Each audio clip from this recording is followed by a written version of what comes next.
Hello दोस्त, welcome in us campus. आज दूसरा वीडियो हिस्ट्री का लेकर के आए हैं, जिसमें इतिहास के डिवीज़न के बारे में देखेंगे। इतिहास में कौन कौन सी चीज़ों को कालखंडों में बांट कर करके हम पढ़ते हैं, उसके बारे में आज हम पढ़ेंगे, समझेंगे कि कैसे हम इतिहास को पढ़ सकते हैं, इसके विस्तार रूप को कैसे हम जान सकते हैं। तो ये इतिहास सबसे पहले आपको पता है, फादर ऑफ इतिहास, फादर ऑफ हिस्ट्री किन्हें कहा जाता है?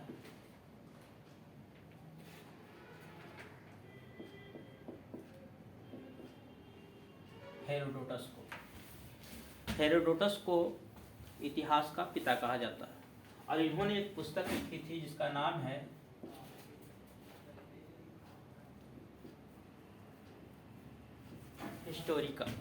हिस्टोरिका नामक पुस्तक उन्होंने लिखा था हेरोडोटस ने। इस हिस्ट्री ऑफ डिवीजन, इतिहास को जो हम विभाजन करते हैं उसको हम सबसे पहले तीन भागों में बांटते हैं। पहला प्रागैतिहासिक काल, दूसरा आधे ऐतिहासिक काल, तीसरा ऐतिहासिक काल, जिसे हम हिस्टोरिक पीरियड कहते हैं, प्रोटो हिस्टोरिक पीरियड कहते हैं और प्री हिस्टोरिक पीरियड कहते हैं। ऐतिहासिक काल में जो चीज़ें लिखी गई है और उसको हम पढ़ते हैं वह ऐतिहासिक काल में आएंगे, हिस्टोरिक पीरियड में। यानी हम कह सकते हैं कि साक्ष्य है। साक्ष्य का मतलब एविडेंस।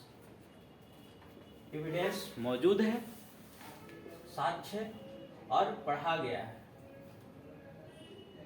पढ़ा गया।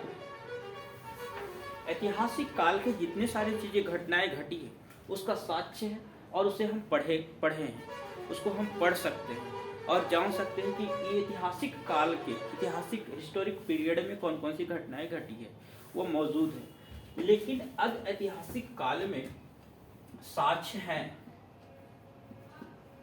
लेकिन पढ़ा नहीं जा सका है। इन समय की जो लिपि लिखी गई थी, जिस भाषा में लिखा गया था, आज तक हम लोग उसे नहीं पढ़ पाए हैं।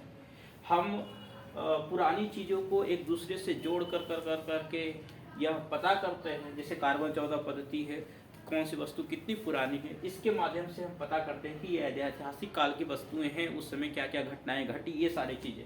लेकिन जो चीज़ें लिखी गई थी वो हम पढ़ नहीं पाए हैं। खरोष्टी लिपि में बहुत सारी चीज़ें लिखी गई थी जो हम ऐतिहासिक काल के टाइम वाले चीज़ों को हम नहीं पढ़ पाए हैं। तो और प्रागैतिहासिक काल, ये अज्ञात काल की ऐसी चीज़ें हैं जिसका न तो कोई साक्ष्य है और ना ही हम इसे पढ़ सके। मतलब कि साक्ष्य, एविडेंस नहीं है, प्रमाण नहीं है, कोई प्रमाण नहीं है, कोई भी प्रमाण नहीं है। तो ऐसे में प्रागैतिहासिक काल, जैसे हम लोग पढ़ते हैं, जानते हैं कि डायनासोर था लेकिन कोई देखा नहीं, उसका कोई प्रमाण नहीं है। हाँ, उनके कंकाल जरूर मिले हैं जिसके आधार पर हम ये कहते हैं कि कितने साल पुराने हो सकते हैं ये, इन सारी चीज़ों के बारे में। तो प्रागैतिहासिक काल का, मानव का विकास का जो काल था कि कैसे कैसे मानव विकास किया, ये सारी चीज़ों को, घटनाओं को हम प्रागैतिहासिक काल में पढ़ते हैं। और इसी प्रागैतिहासिक काल को हम 3 चरणों में बांटते हैं। यह 3 चरण कौन कौन सा है? एक पूरा पाषाण काल, दूसरा मध्य पाषाण काल, तीसरा नव पाषाण काल। पूरा पाषाण काल में पैलियोलिथिक पीरियड, मध्य पाषाण काल को मेसोलिथिक पीरियड और नव पाषाण काल को नियोलिथिक पीरियड के नाम से जानते हैं।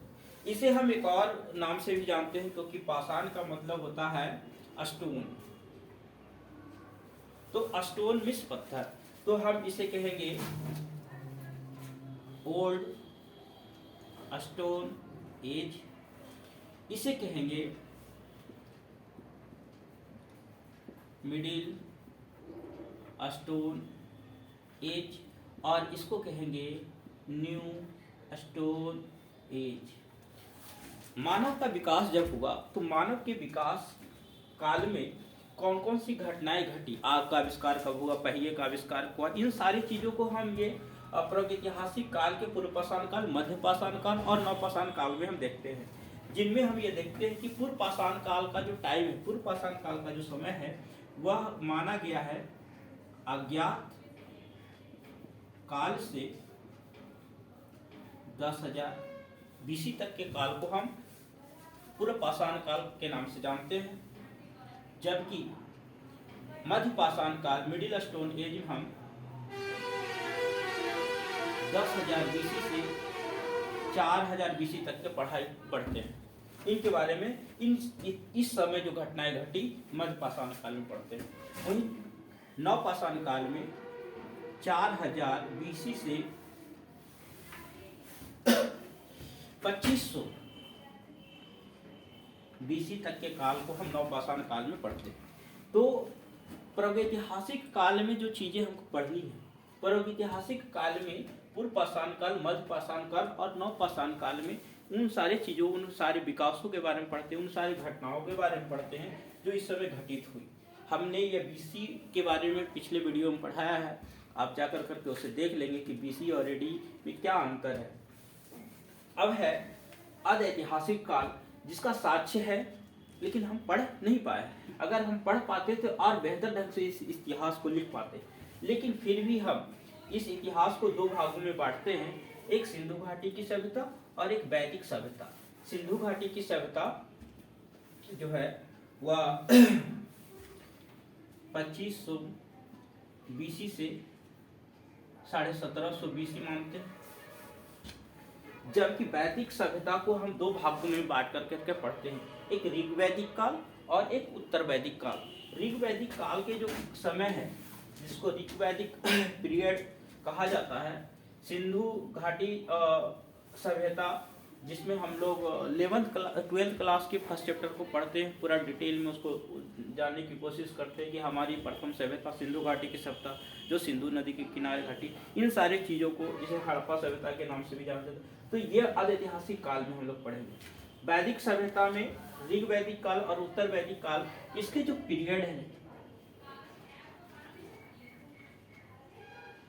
1500 BC से 1000 BC तक, जबकि उत्तर वैदिक काल 1000 BC से 600 BC पढ़ते हैं, जिसे कहा जाता है बिफोर क्राइस्ट। ऋग्वैदिक काल को हम लोग 1500 BC से 1000 BC तक की जो भी घटनाएं घटी ऋग्वैदिक काल में पढ़ते हैं, जबकि उत्तर वैदिक काल में 1000 BC से 600 BC तक के समय को पढ़ते हैं। अब आ गया हमारा ऐतिहासिक काल। ऐतिहासिक काल जिसके साक्ष्य हैं, जिस साक्ष्य को हम पढ़ पाए हैं, लिखा गया है, इन सारी घटनाओं को ऐतिहासिक काल में पढ़ते हैं, जो आज के मध्यकालीन भारत और आधुनिक भारत के तहत पढ़ते हैं। मध्यकालीन भारत, जिसमें हम लोग 712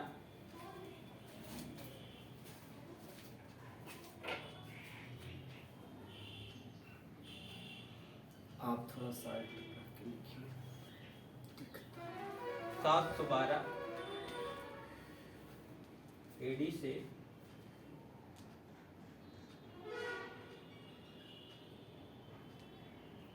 1707 AD तक पढ़ते हैं।